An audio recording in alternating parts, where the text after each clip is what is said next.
রাষ্ট্রপতি হওয়ার জন্য ভাবছিলাম আজকে ইসিতে যাব কি না, বা যে কোনো 2-1 দিনের মধ্যে আমি ইসিতে যাব ফর্ম নেওয়ার লেগে।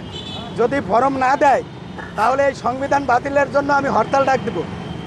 হ্যাঁ, এবং এই হরতাল ডাক দিব হিরো আলম, আমি, খায়রুল জামান মিলে আমরা হরতাল ডাক দিব।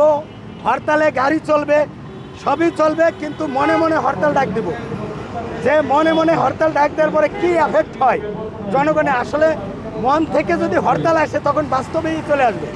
এই জন্য আগে ফর্ম কিনবো, ফর্ম কেনায় বাধা দিলে হরতালের আহ্বান করব।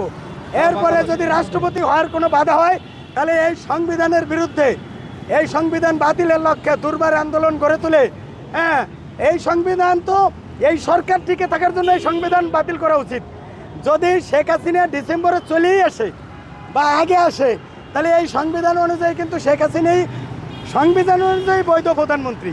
তাহলে যারা এখন মন্ত্রী, এমপি, প্রধানমন্ত্রী আছে তারা কোথায় যাবে? কারণ এই সংবিধানে তো এই কোনো কিছুই নাই, নির্বাচন 29 সালের আগে নাই। আর